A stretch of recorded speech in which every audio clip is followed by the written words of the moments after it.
借助上合峰会和93大阅兵，习近平确实威风了一次。星期天，习近平和夫人彭丽媛举行酒会，招待参加峰会的客人。普京也不失时机，给习近平送上一顶大国领袖的高帽。习近平一天会见了莫迪、卢卡申科、埃尔多安等多国领袖，这番密集的外交活动像是对川普的无声示威。93大阅兵更是不得了，据说普京将安排在习近平右侧，金正恩在左侧，习近平一时威风无两，俨然坐上了邪恶轴心盟主的位子。北京阅兵劳民伤财，还没开场就烧光了360亿人民币。中共还把8年抗战硬改成14年抗战，想炫耀自己的丰功伟绩，却弄巧成拙，暴露了中共卖国的历史疮疤。观众朋友好，这里是大时局，我是袁成。上合组织天津峰会星期天在天津登场，习近平和夫人彭丽媛摆下宴席，招待来自各国的客人们。习近平在祝酒词里说：“新老朋友欢聚一堂，上海合作组织成为推动构建新型国际关系和人类命运共同体的重要力量。”不过，习近平也承认，在世界百年变局加速演进的今天，不稳定、不确定、难预料因素明显增多。要上海合作组织借这次峰会凝聚各方共识，共商合作发展大计。习近平还以东道主的身份会见了越南总理范明政、土耳其总统埃尔多安、印度总理莫迪、吉尔吉斯斯坦总统扎帕罗夫、白俄罗斯总统卢卡申科、阿塞拜疆总统阿利耶夫、马尔代夫总统莫伊兹、美尼亚总理帕什尼扬。这番外交活动显然是对川普的无声示威。上合峰会自成立之日起，就是一个对抗西方和美国的力量，但因为参与国有着不同的利益和立场，上合组织没有明确的目标和计划，是一群临时组建的乌合之众，在国际上的知名度很低，成为你从未听说过的最可怕的组织。中共与俄罗斯是上合组织重量级的存在，俄罗斯陷入俄乌战争多年，是美国和欧盟制裁的目标。中共在南海、东海和台海不断制造事端，惹是生非，对周边国家构成最危险的挑战。所以，与中共和俄罗斯抱团取暖不是什么光彩的事情。此外，上合组织中，伊朗和白俄罗斯是西方眼中的邪恶国家。据美联社分析，自2001年成立以来，中共就因经济实力成为上合组织的主导，俄罗斯则另有图谋，想利用这样一个组织对哈萨克斯坦、乌兹别克、塔吉克和吉尔吉斯等前苏联加盟国施加影响力。随着俄乌战争陷入僵局，俄罗斯经济到了崩溃的边缘，在国际上也成为弃儿。但习近平紧紧抱着俄罗斯不放，作为干扰美国围堵中共的一道屏障。近来，俄罗斯与中共频繁进行联合军演，结成地区军事合作架构。白俄罗斯、伊朗、巴基斯坦和印度之所以加入上合峰会，是想分享上合组织在新兴国家中的影响力。伊朗和白俄因西方制裁和侵犯人权，面临国际社会谴责。巴基斯坦则高度依赖中共的军事装备。自俄乌战争爆发以来，印度已成为俄罗斯石油的主要买家，这加剧了新德里与华盛顿的紧张关系。不过，印度加入上合峰会可能会挑战中俄在该组织的主导地位。美国迈阿密大学政治系教授金德芳表示，对习近平来说，主持上合峰会应该能为他带来一些正面的宣传，可能进一步提升他作为全球新秩序领导者的形象。普京在8月30号书面回答中共官媒新华社的专访时说，习近平是一位真正的世界大国领袖。俄罗斯总统国际事务助理乌沙科夫8月29号公布普京访华行程时说，普京外访4天之久，实属罕见。普京头2天将在天津参加上海合作组织峰会，之后到北京出席93大阅兵。乌沙科夫透露，普京在93阅兵式上将坐在习近平的右侧，朝鲜最高领导人金正恩将坐在习近平左侧。这种排位似乎给足了习近平面子。那个时刻将是习近平政治生涯中最高光的一刻，恍惚之间，真的成了全球新秩序领导者了。这种高光的背后，一种不安也悄然生长着。驻华外国记者协会近日发布了2024年媒体自由度年度报告，新红线驻华外国记者面临日益增长的障碍。报告指出，中共当局对敏感话题的界定越来越模糊不清，曾被视为非政治领域的中国经济，如今已成为敏感的雷区。与经济相关的议题，例如青年失业、通货紧缩、农民工生活条件和与美国的贸易战，现在都面临着严格审查。在2024年，近90%的记者表示，曾经历采访请求被拒绝或取消。超过1/4的记者认为，他们的网络账户曾被黑客攻击。警方、便衣人员、无人机和数字追踪等无处不在的监控，严重限制了独立报道的空间。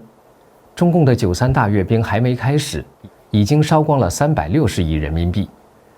中华民国国安人士在日前一场会议中指出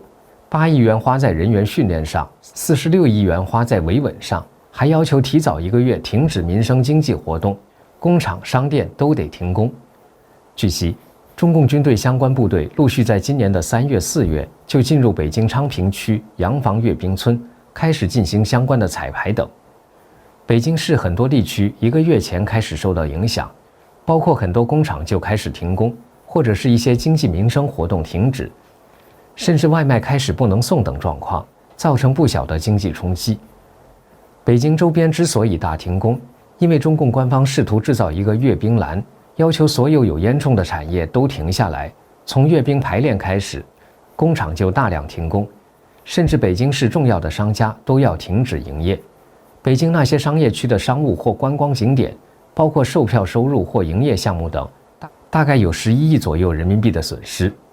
因此，由于停工对经济影响非常重大，北京、河北省等对周边相关厂区停工提供补贴、津贴等达到290亿人民币之多。据估计，中共93大阅兵对经济的影响可能高达360亿元。此外，国安人士指出，中共在2017年宣布将中小学教科书上的历史8年抗战改为14年抗战，此举却暴露了中共不光彩的卖国历史事实。在9·18事变之前的1929年11月26号，李立三就以中国中央代表身份，在中共江苏省2大第9次会议上发表演说时宣称，中央已经提出武装保卫苏联，全国的武装暴动即将开始。1929年12月8号，中共中央第60号通告的标题是“执行武装保卫苏联的实际策略”。中共党史专家不得不承认，中共乃由此在中国安排发动工人运动、农民运动和制定红军的策略。国民政府不能容忍中共的割据行径，对中共苏区进行了军事围剿。1931年9·18事变之后，日本开始了对中国东北3省的吞并。中华民国政府军停止了对中共江西苏区的围剿。中共临时中央竟然宣称这是中共反围剿成功，立即根据共产国际执委第11次全会发布了一个紧急任务案，宣称9·18事变是帝国主义进攻苏联的导火线，反对苏联已经成为最主要的、最迫切的根本危险。再一次提出了武装保卫苏联的口号，并提出了红军夺取中心城市，以实现一省数省胜利和白区普遍实行武装暴动、组织工人罢工的计划。中共在国难当头的危急时刻，趁机建立附庸苏俄的国中之国，制造2个中国。1931年11月7号是苏联的国庆日，中共在江西瑞金宣布成立中华苏维埃全国临时中央人民政府，继续提出了武装保卫苏联的口号。如今，普京在俄乌战争中越陷越深，习近平再次扮演了救星的角色。中华民国淡江大学外交系中国大陆研究所学者洪耀南8月31号撰文指出，自2022年开战以来，俄乌战争就不是一场纯粹的军事冲突，更是一场全面毁灭俄罗斯经济根基的消耗战。2023年到2024年，俄国 GDP 年增率表面超过4%，看似强势复苏，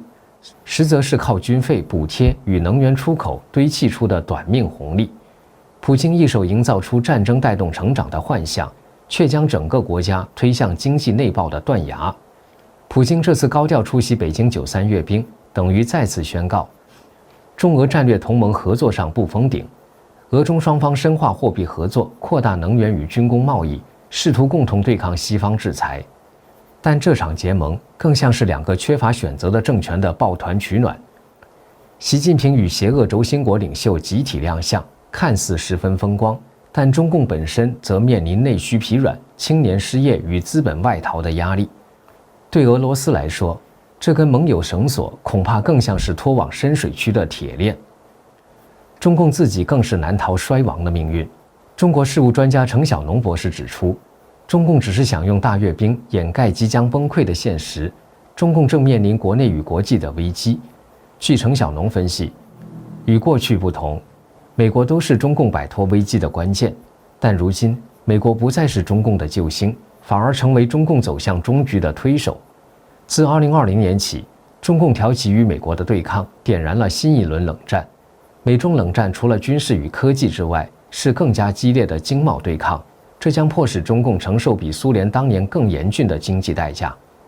如今，国际上已没有国家愿意为中共提供援助，中共在这场冷战中只能被动硬撑，直到无力为继。程晓农认为，中共很可能在20年间重演苏联最后40年的衰亡。